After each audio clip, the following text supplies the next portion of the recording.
Hey guys, this is Stu from Stuart Scale Models, and this video is going to be my final reveal vid of the Revell 1350th German submarine Deutsch U-boat Type 7C, specifically the U96, which, as you well know, was the submarine featured in the film Das Boot, or The Boat.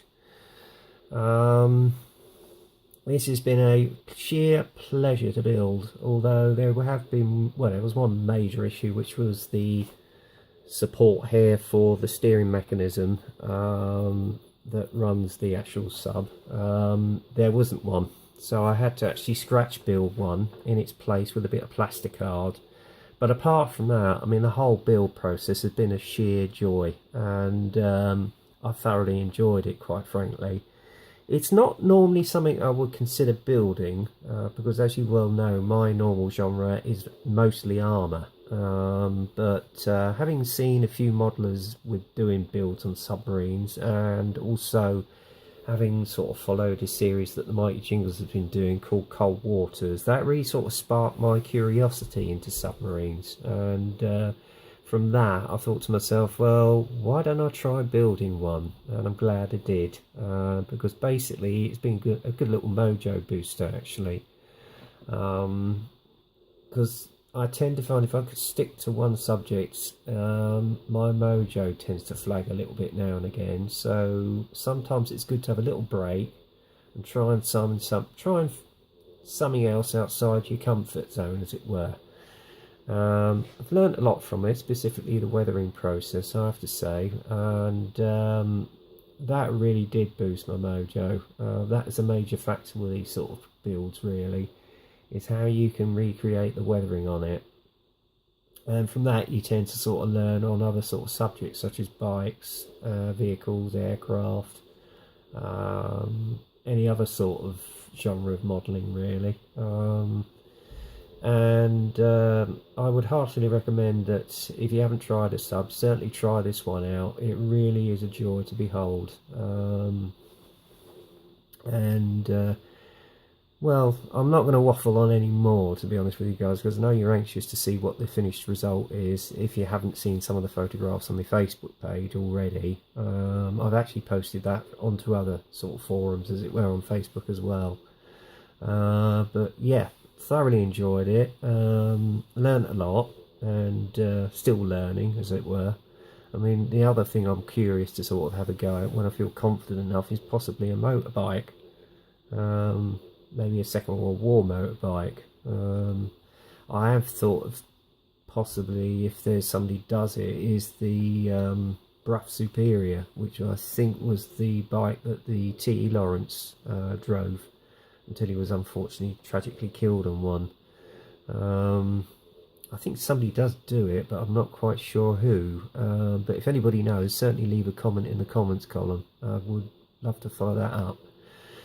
Anyway, I've waffled on enough as it is. Without further ado, let's have a look and see what she's like, because I actually put the final matte coat on her this morning, and that was it, job done. So here she is. This is the U96, as featured in the film Das Boot.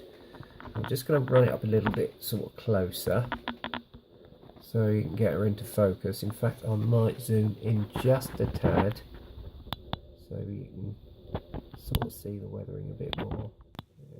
There we go. There she is.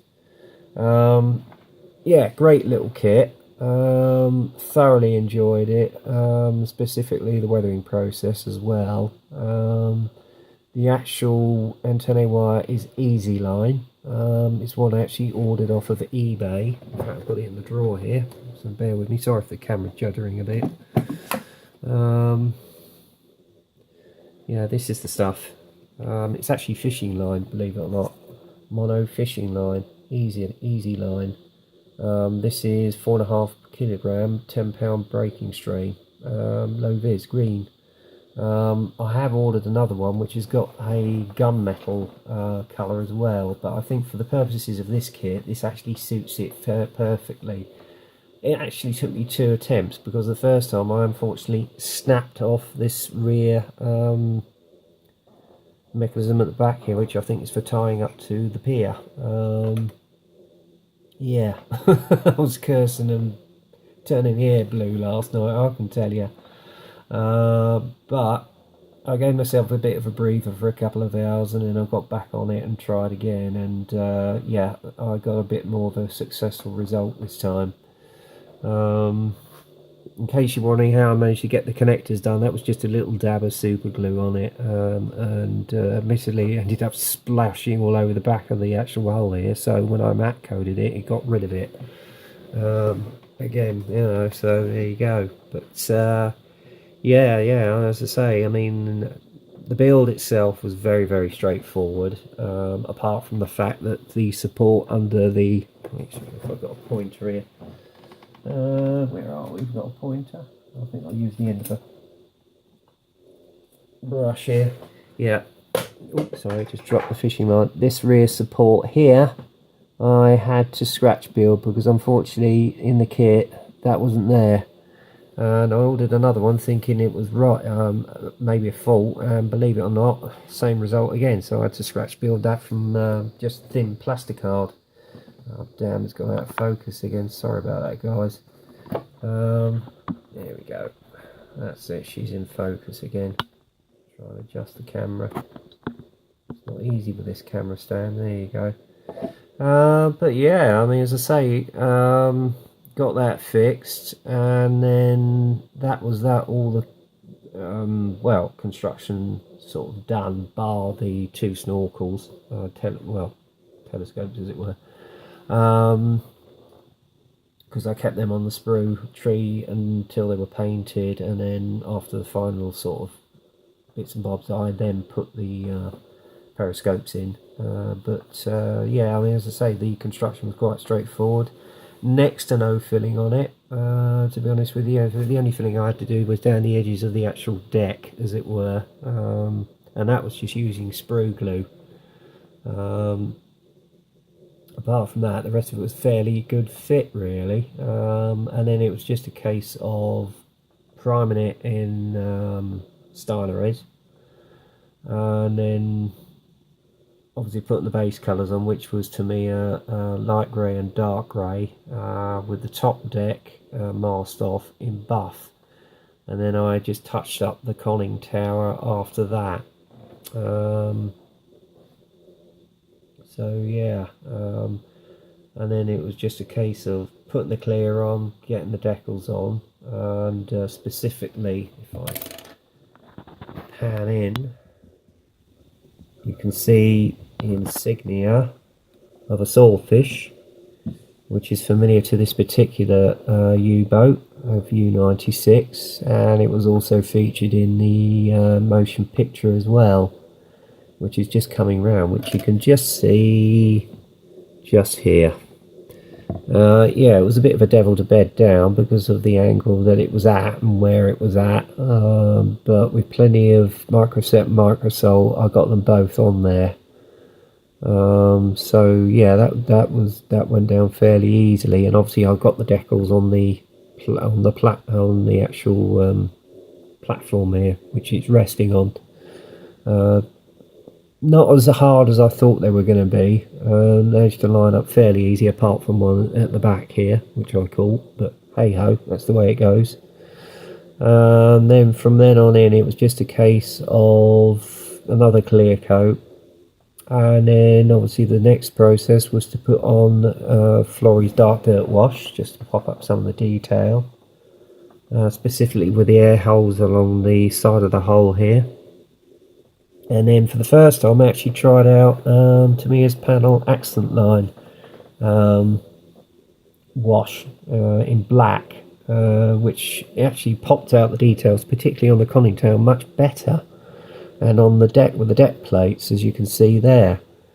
And obviously I then noticed that there was something missing from the kit, and that was the sonar on the front here, the sonar radar.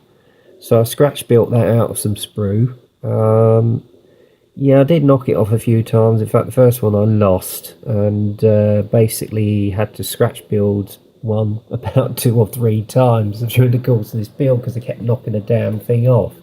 And specifically when I was trying to get the antennae on the first time, I knocked it off and was like, oh god. So I scratch built another one last night, got it on, repainted it, and there you go. And then it was just the detail painting with the gun here and the one on the back of the crow's nest here, both in gunmetal. To me, a gunmetal. And with the life belt on the side of the conning tower here, and on the other side, started off where I just put Tamiya white over it, and then went over with the red just to make it pop out a lot more.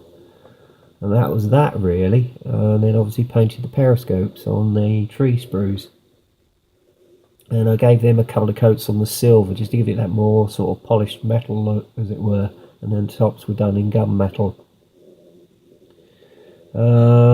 Shortly after that, as I say, I put down the first I then put down the wash, Flory's wash, and then also followed by the panel accent line wash, and that was that job done. Again, pleased with the results, with the detail that it popped out, as you can see there. And then the next process was basically to do the weathering. Now what I used for that was AK Products Streaks and Grime, which I initially did on the initial streaks coming down from the air holes on the side here and on the side of the hull, and on these two drive shafts here either side of the hull. And then just basically sort of brushed it up down very gently to give it that streaking effect, as though the water had been hitting it, as it were, because obviously these craft were out in the North Atlantic where everything used to get really weathered and beaten up, you know. And then obviously the last thing was AK's Rust Effects paints, and again I used their non vapor thinners to go with it. I must admit, I think this side is the better side. It's not as heavily weathered, specifically around the anchors, you can see here. Whoops, hang on, sorry, my thumb got in the way then. But I'm going to pull back a little bit, guys. There you go, so you can see a bit better as she's coming round. And obviously I've done a little bit of weathering on the conning tower, because that used to get hit with the waves, etc. as well. And the thing I overdid it a little bit on this side of the bow though, but more, I'd say that went really well, specifically at the oh hang on, I'll move it around, specifically at the front of the bow there, and obviously by the anchor. So yeah, that was good. So I was very happy with that. And then the final touch of painting was obviously the propeller blades, right there as you can see, and I used Humbrol copper on those. From my old stash of my dad's paints. So yeah, that was it really. And then obviously the final process, I put down a matte coat, and then when I tried to put down the antenna wire, it leaked and all the super glue went down. I was like, oh gold, thinking I'd ruined the kit, which I hadn't. Actually I'm going to pan back just a little bit more. Sorry about the fiddly camera, guys. Here we go. Just pan back a bit more so you can see it properly. There we are. Actually, I'm going to move the camera up again. There we go. That's a bit better so you can see her fully. And then it was just a case of yeah, I had the accident and then snapped everything off, including the sonar radar, and yeah, turned a bit blue, because obviously I want to get this puppy finished. And obviously before then I'd added the periscopes, and then basically once the antenna wire was fixed and I'd applied the two connectors on the wire there, basically it was a case of another matte coat, which actually covered any of the super glue marks, thankfully, toned everything in, which came up really well. And the final process was just painting on the connectors on the antennae wire, and there she was, job done. So yeah, really pleased at the end result. And as I say, if you want to go out and get one of these kits, it's good practice, and specifically as regards weathering, that was a good sort of lesson for me. and I certainly know what to do next time I build one of these, or maybe in a bigger scale. As regards weathering, it's a good sort of subject to do weathering on, actually, particularly in the field that they are in. Anyway, I'm going to finish now because my battery's running low, and I think it's just about run out of juice. So I hope you appreciate the build, and I'm sure you guys will, and judging by some of your comments already, you really do, and thank you very wholeheartedly for them. As I say, I've really enjoyed this build, and it's my first completed build of 2018. So it's onwards and upwards with the next projects now, that being the Sea Harrier for the Harrier 50th anniversary buddy build, and my Tiger 1 for the Kursk 75th anniversary group build. No doubt I shall be giving you updates on them shortly. Anyway, that's it for now, guys, so until the next time, get kit crazy, happy modelling, and I'll speak to you soon.